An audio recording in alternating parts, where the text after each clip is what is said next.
geoprocesamiento espacial puede definirse como la obtención de información a través de datos ya preexistentes. Y dentro del curso básico de QGIS multifinalitario, el geoprocesamiento espacial se vuelve vital en estas primeras etapas de aprendizaje. Por lo tanto, en esta sección veremos algunos elementos más importantes desde el punto de vista de geoprocesamiento espacial y vamos a analizar el tema del uso de las zonas de influencia. Por supuesto, tenemos primeramente que definir qué es una zona de influencia. Una zona de influencia, también llamada buffer, es un área que se dibuja alrededor de cualquier punto, línea o polígono que abarca toda el área dentro de una distancia específica de la entidad. Y esta área de influencia es definida por el usuario, dependiendo de ciertas características, por ejemplo, ambientales o territoriales. Esta área es dibujada en un sistema de información geográfica como un nuevo polígono, y los llamados buffers negativos también se pueden usar para polígonos en este sentido y especificar una distancia hacia adentro de los límites de la entidad de área. Además, si quieres realizar cursos en línea, te invitamos a revisar la página cursosonlinegis.com, donde son capacitaciones 100% online, enfocadas en la parte del sistema de información geográfica, teledetección y el campo también de datos radáricos, sistemas líder, sistemas de posicionamiento global, entre otros. Al ingresar a la página web, tienes varias opciones. Dentro de ella está la parte de cursos, a la cual puedes dar clic y analizar los que están en estos momentos disponibles 100% en línea para ti. Y todo dentro de la rama de sistemas de información gráfica, procesamiento de cámaras multiespectrales enfocadas a agricultura de precisión, topografía con drones, etc.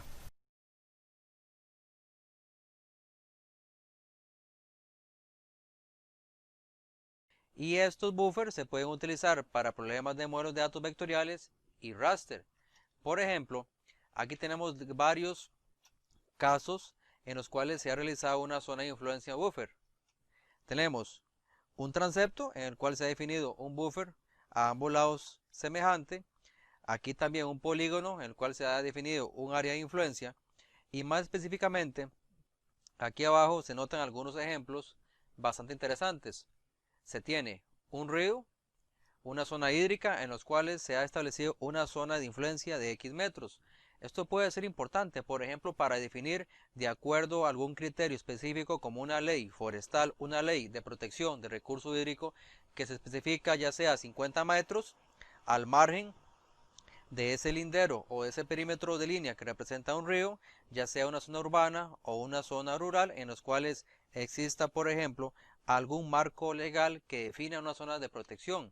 Al igual estos puntos, si pensamos que estos puntos pueden ser pozos, nacientes o manantiales, y de acuerdo a algún criterio legal se podrían establecer zonas de protección de recurso hídrico de estas nacientes o manantiales, por ejemplo 100 metros a la redonda, en los cuales no es posible ejercer ningún tipo de actividad cultural y sencillamente tiene que ser para fines de protección de recurso hídrico.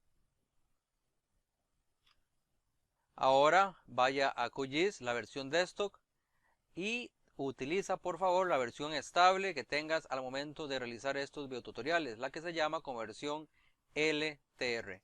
Damos doble clic y esperamos algunos minutos o segundos mientras el programa se habilita. Una vez que ha ingresado, vamos a abrir nuestro archivo vectorial y definir una zona de influencia a partir de varios métodos. Vaya a capa, añadir capa vectorial y ahora dé clic aquí a los puntos.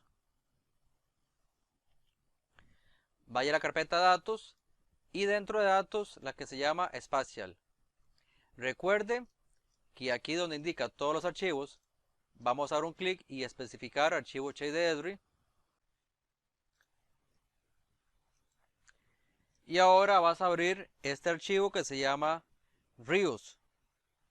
De clic en abrir, añadir, y si aparece un mensaje como este, puede dar clic en aceptar o cancelar. Ahora en cerrar. Excelente, lo que vamos a realizar es un buffer. Y vamos a realizar el supuesto de que es una zona montañosa y que las áreas de protección que debe definirse a este sistema hídrico es de 50 metros. Entonces, ¿cómo vamos a realizar esta tarea? Ahora realice lo siguiente. Vaya a vectorial, herramientas de geoproceso y observe que aquí hay una que se llama buffer.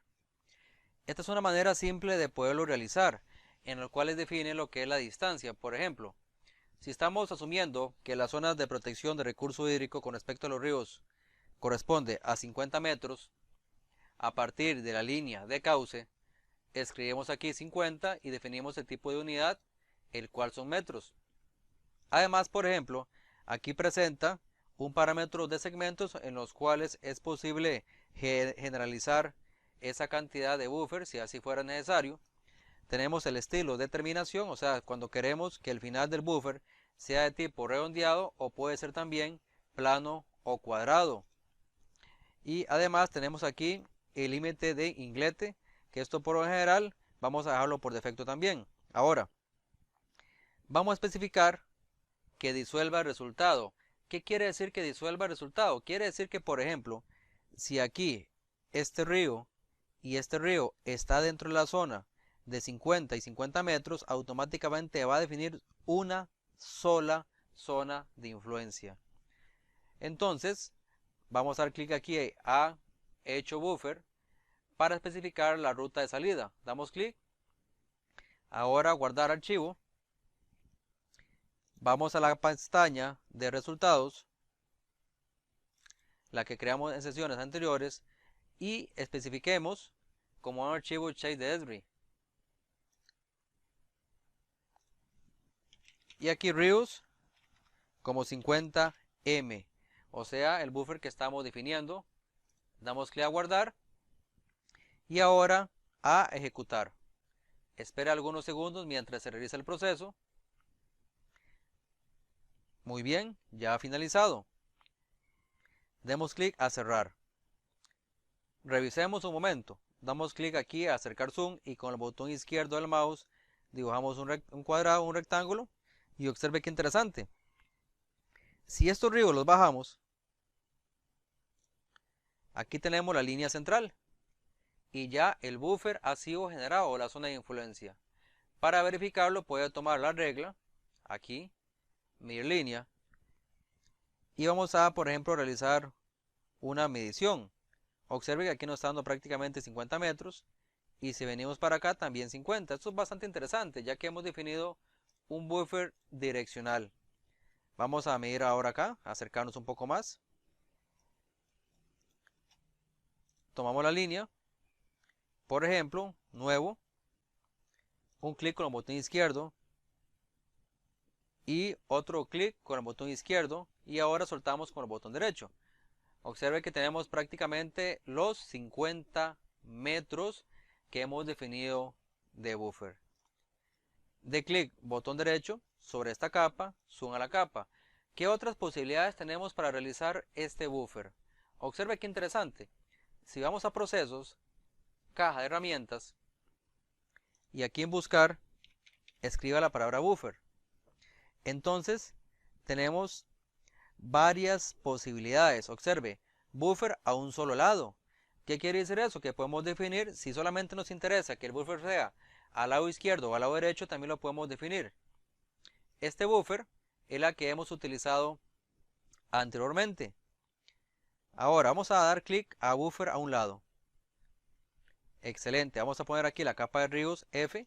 Esto sencillamente es para que aprendas a realizar un buffer también direccional a partir del lado derecho o lado izquierdo. Pensemos que nos interesa definir un buffer por alguna razón, alguna investigación o algún patrón espacial al lado derecho y que este buffer ahora, por las razones de investigación o del objetivo del trabajo, tiene que ser de 100 metros.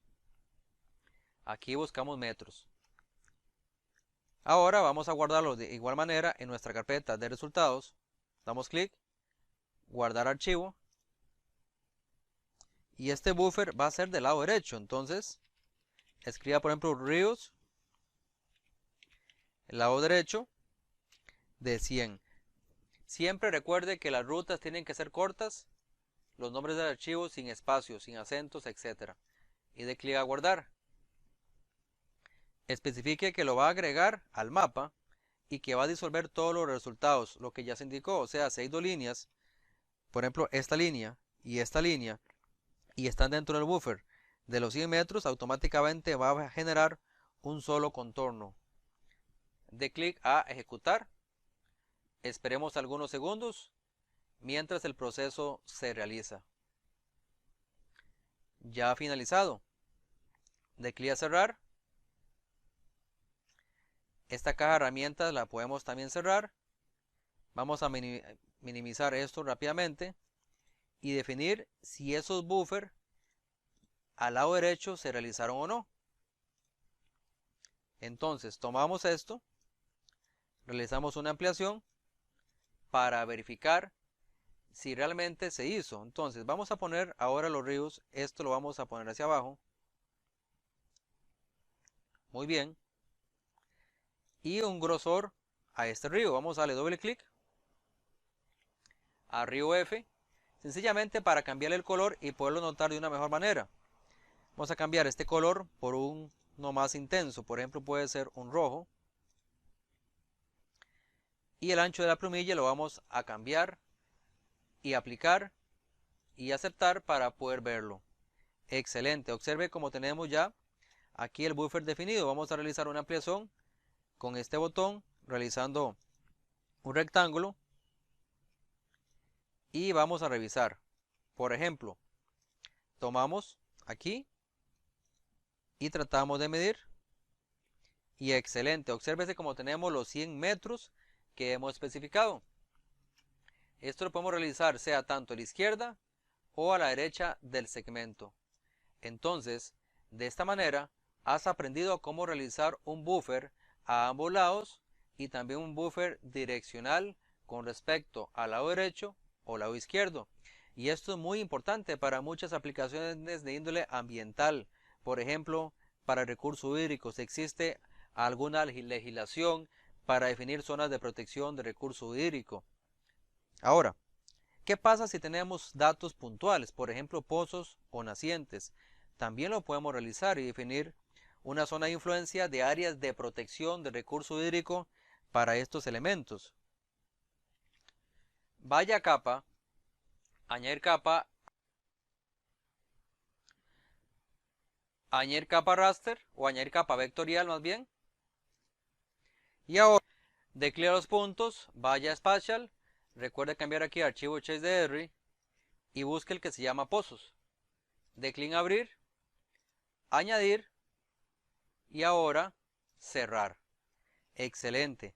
Si por ejemplo abrimos esta tabla de atributos de los pozos, dando clic aquí, tenemos algún tipo de información descriptiva del pozo. Ahora, para realizar el buffer ya sabe que puede ir aquí a vectorial, herramientas de proceso, buffer, o si no procesos, caja de herramienta, aquí escribe la palabra buffer, y tenemos a la usada recientemente o si no esta que está dentro de geometría vectorial. Damos doble clic y vamos a definir una zona de protección de recurso hídrico de estos pozos, por ejemplo de 200 metros a la redonda, de acuerdo a algún objetivo de un estudio particular. Entonces damos clic aquí, guardar archivo, vamos a la carpeta de resultados y estos pozos van a tener una zona de influencia de 200 metros. Damos clic a guardar y una vez que hemos revisado lo anterior, a ejecutar. Esperemos algunos segundos mientras se realiza el proceso. Ya finalizó, damos clic a cerrar y esta ventana también la podemos cerrar. Si marcamos este icono para realizar una ampliación, observe qué interesante lo que tenemos acá. Aquí es donde resulta también de importancia el dissolve. ¿Por qué? Porque recordemos que en algunos ejemplos anteriores decía si queríamos disolver y generar un solo elemento. Aquí no está disuelto, por lo tanto tenemos todas las áreas de influencia mezcladas. ¿Cómo resolvemos esto? Obsérvese rápidamente. Vamos a ir a vectorial, herramientas de geoproceso, buffer. Tomamos los pozos nuevamente, el archivo original, este que tenemos acá. Vamos a definir buffer de 200 metros, pero vamos a marcar esto, que disuelva el resultado. Y de nuevo vamos a dar clic aquí a los puntos, guardar archivo, pozos, 200 metros, pero con el dissolve. Recuerde, nombres cortos sin espacios. Vamos a dar clic a guardar, que lo agregue a la ventana, ejecutar. Excelente. Obsérvese el gran cambio que hemos tenido. Entonces vamos a desactivar esto y los pozos vamos a tratar de subirlos sobre el archivo que ya está definido con el buffer y las zonas hipotéticas de protección. Y es sumamente interesante. Obsérvese cómo hemos definido toda esta zona. Se ejemplifica claramente que existe una gran cantidad de pozos. Entonces, si por alguna razón, legislación, tenemos que definir una zona de amortiguamiento o una zona de influencia o de protección de este recurso hídrico que son los pozos, lo haremos de esta manera. Y obsérvese que si disolvemos lo que son los linderos, nos genera un solo perímetro si hay, por ejemplo, algunos que se solapan o se traslapan entre ellos. De esta manera, dentro del tema de geoprocesamiento espacial, has visto uno sumamente importante, el cual es definir zonas de influencia o de buffer y además cómo disolver elementos que tienen un área de influencia común y además realizar un buffer direccional. Para finalizar, salve su proyecto, de clic a proyecto, guardar como, vaya a la carpeta raíz del curso básico en el cual estamos trabajando y por ejemplo esta versión tiene dos formatos, por ejemplo la QYZ es la versión más reciente que estamos trabajando, o sino también como archivos QGIS.qs. Entonces puedes guardarlo con cualquiera de ambos. Por ejemplo, vamos a utilizar la primera, ya que es la versión un poco más reciente, y escriba zonas de influencia a este proyecto y dé clic a guardar.